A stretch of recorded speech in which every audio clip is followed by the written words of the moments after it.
नमस्कार साथियों, आप सभी का बहुत बहुत स्वागत है आप सभी के अपने इस YouTube चैनल पर। दोस्तों, आज के इस वीडियो एपिसोड में हम लोग जानने वाले हैं भाषा और व्याकरण। तो दोस्तों, अगर आप सभी हमारे चैनल पर नए हैं तो चैनल को सब्सक्राइब जरूर कर लीजिए, ताकि मैं जो भी वीडियो अपलोड करूं आप सभी लोगों के पास जल्द से जल्द पहुंच सके। दोस्तों, यह वीडियो जो कि भाषा और व्याकरण है, आप सभी लोगों के लिए काफ़ी हेल्पफुल सिद्ध होगी और किसी भी प्रकार के कॉम्पिटिटिव एग्ज़ाम की तैयारी यदि आप सभी कर रहे हैं तो उन विद्यार्थियों के लिए भी यह हेल्पफुल होगी। और जो स्कूलिंग में है, यानी जो स्कूल की परीक्षा दे रहे हैं, जैसे क्लास 10th 8 12th इत्यादि, उनके लिए भी यह हेल्पफुल सिद्ध होगी। तो आशा करता हूं कि आप सभी लोग इस वीडियो को अंत तक ज़रूर देखेंगे, क्योंकि अधूरा ज्ञान जहर के समान होता है और अधूरा ज्ञान यदि आप लीजिएगा तो अधूरा ही रह जाइएगा। इसलिए आपसे रिक्वेस्ट है कि आप सभी इस वीडियो को अंत तक ज़रूर देखें। और चलिए मैं शुरू करता हूं, और आप वीडियो को अंत तक ज़रूर देखेंगे तो आज के बाद से आपको भाषा और व्याकरण का कोई भी वीडियो देखने की ज़रूरत नहीं पड़ेगी। तो चलिए अब हम शुरू करते हैं ज़्यादा समय न लेते हुए, और हम लोग सबसे पहले जानते हैं भाषा। ठीक है, यानी कि भाषा किसे कहते हैं, इसको हम लोग जानने और समझने पहले चूँकि हम लोग जानने का प्रयास करेंगे कि मनुष्य जो है वह एक सामाजिक प्राणी होता है। मनुष्य जो होता है वह सामाजिक प्राणी होता है, एक विचारशील प्राणी है। उसके मन में अनेक प्रश्न उठते रहते हैं। इन प्रश्नों के समाधान के लिए वह अनेक प्रकार से सोच विचार करता है। सोच विचार करते समय अक्सर वह किसी निर्णय पर पहुंच जाता है, और निर्णय पर पहुंच जाने पर वह अपने विचार को प्रकट करना चाहता है। और जब अपने विचार को प्रकट करना चाहता है तो प्रकट करने का जो माध्यम चुनता है वह भाषा होता है, और उसी भाषा के अकॉर्डिंग अपने विचार को वह क्या करता है, प्रकट कर देता है। तो देखिए, भाषा वह माध्यम है। क्या है? भाषा वह माध्यम है जिसके द्वारा हम अपने भावों व विचारों का आदान प्रदान बोलकर तथा लिखकर पढ़कर करते हैं। वो क्या होता है? आपका भाषा कहलाता है। ठीक है, यानी भाषा वह माध्यम है, वह साधन है जिसके द्वारा हम अपने भावों व विचारों का आदान प्रदान बोलकर लिखकर तथा पढ़कर करते हैं। अब आते हैं हम भाषा के रूप। तो मेरे दोस्त, भाषा के 3 रूप होते हैं। पहला होता है मौखिक भाषा, दूसरा लिखित भाषा, और तीसरा जो होता है वो होता है सांकेतिक भाषा। अब चलिए हम सभी का बारी बारी से अध्ययन करेंगे कि मौखिक भाषा किसे कहते हैं, लिखित भाषा किसे कहते हैं, और सांकेतिक भाषा किसे कहते हैं। तो ध्यान देंगे, मौखिक भाषा की जब बात आती है तो मौखिक भाषा कहता है कि जब मनुष्य अपने मन के भावों और विचारों को बोलकर अथवा कहकर दूसरों तक पहुंचाता है तो वह मौखिक भाषा कहलाती है। और एक नोट में दिया गया है कि मौखिक भाषा अस्थायी होती है। जैसे मुख्यमंत्री ने भाषण दिया, उन्हें जो भी बातें लोगों को बतानी थी वे सब बोलकर बता दी। अगला है हमारा लिखित भाषा। तो लिखित भाषा कहता है कि जब मनुष्य अपने मन के भावों और विचारों को लिखकर दूसरों तक पहुंचाता है तो वह लिखित भाषा कहलाती है। लिखित भाषा स्थायी होती है, जैसे कि अभय पुस्तक पढ़ रहा है, राम कविता लिख रहा है। अगला जो है आपका सांकेतिक भाषा। तो सांकेतिक भाषा किसे कहते हैं? जब कोई आपसे पूछे तो आप बताइएगा कि जब हम अपने मन के भावों और विचारों को संकेतों के माध्यम से व्यक्त करते हैं तो वह भाषा सांकेतिक भाषा कहलाती है। आप सभी चाहें तो इसका स्क्रीनशॉट अपने पास रख सकते हैं, क्योंकि आपको लिखने में आसानी होगी। नोट्स जब आप लोग बनाइएगा तो नोट्स तैयार करने में हेल्पफुल रहेगा। अब देखिए, भारतीय भाषाएं। तो मेरे दोस्त, भारत में लगभग विभिन्न भाषाएं बोली जाती हैं।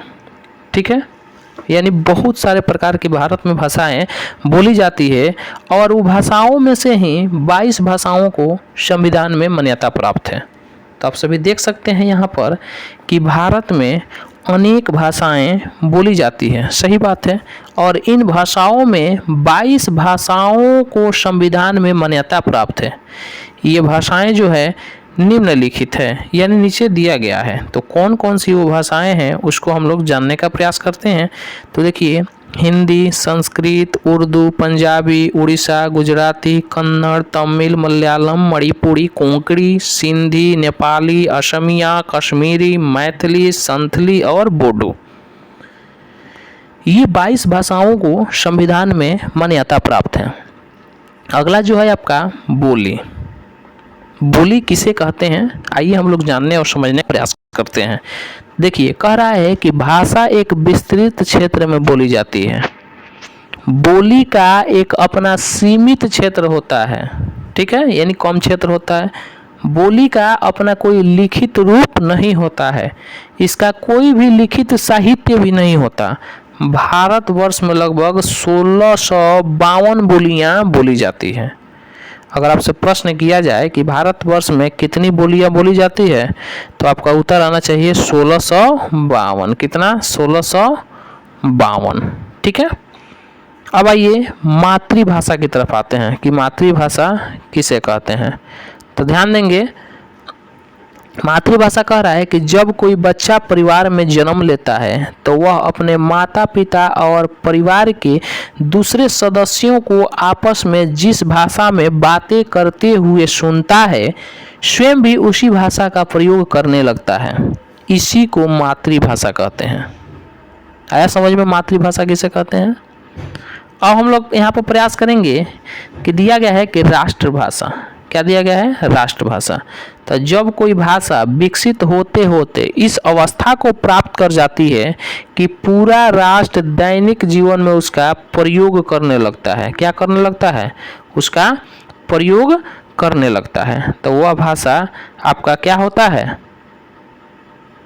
राष्ट्रभाषा कहलाता है। ठीक है।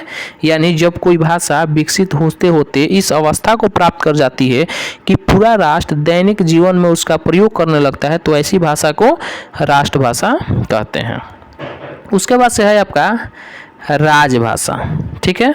तो देखिए, वह भाषा जिसका प्रयोग देश के कार्यालयों में कामकाज के लिए किया जाता है, राजकीय भाषा कहलाती है। यानी जो कामकाज जिस प्रकार से, यानी कार्यालय में जिस भाषा में कामकाज को किया जाता है, वो आपका क्या कहलाता है? राजभाषा कहलाती है। ठीक है। देखिए, भारत की राजकीय भाषा जो है वो हिंदी है।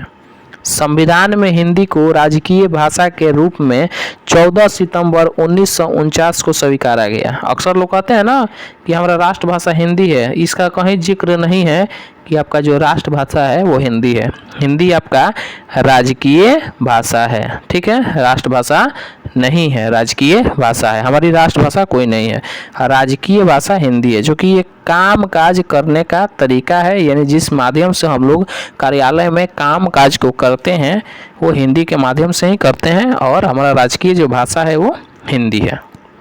लिपि जो है आपका, लिपि यानी भाषा को हम जिस लिपि में लिखते हैं उस विधि को लिपि कहते हैं। ठीक है। संसार की विभिन्न भाषाएं भिन्न भिन्न लिपियों में लिखी जाती है। हर एक भाषा की अपनी लिपि होती है। हिंदी भाषा की लिपि देवनागरी है। अगर आपसे प्रश्न किया जाए कि हिंदी भाषा की लिपि क्या है, तो आपको बताना होगा कि हिंदी भाषा की जो लिपि है वो है वो भाषा है, आपका जो लिपि है वो देवनागरी लिपि है। इसके अलावा संस्कृत, मराठी, नेपाली आदि भाषाएं भी देवनागरी लिपि में लिखी जाती हैं। ठीक है। और उर्दू भाषा की जो लिपि है वो फारसी है, पंजाबी भाषा की लिपि है वो गुरुमुखी है, और अंग्रेजी भाषा की जो लिपि है वो रोमन है। तो आशा करता हूँ कि इतना आप सभी लोगों को समझ में आया होगा। ठीक है। अगर आप सभी लोगों को इतना समझ में आया है तो वीडियो को लाइक ज़रूर कर दीजिए, और जो भी व्यक्ति चैनल पर नए हैं तो चैनल को सब्सक्राइब ज़रूर कर दीजिए, ताकि मैं जो भी वीडियो अपलोड करूं आप सभी के पास जल्द से जल्द पहुंच सके। और अगले वीडियो में आप सभी लोगों के लिए व्याकरण से संबंधित वीडियोज मिलेंगे, जो कि व्याकरण उसका झलक मैं आप सभी लोगों को दिखा देता हूं कि व्याकरण किसे कहते हैं, और व्याकरण के अंग वर्ण विचार, शब्द विचार, रूप विचार और वाक्य विचार किसे कहते हैं, उसके बारे में हम लोग अध्ययन करेंगे। ठीक है। तो मिलते हैं अगले दिन, तब तक के लिए आप सभी लोगों का धन्यवाद।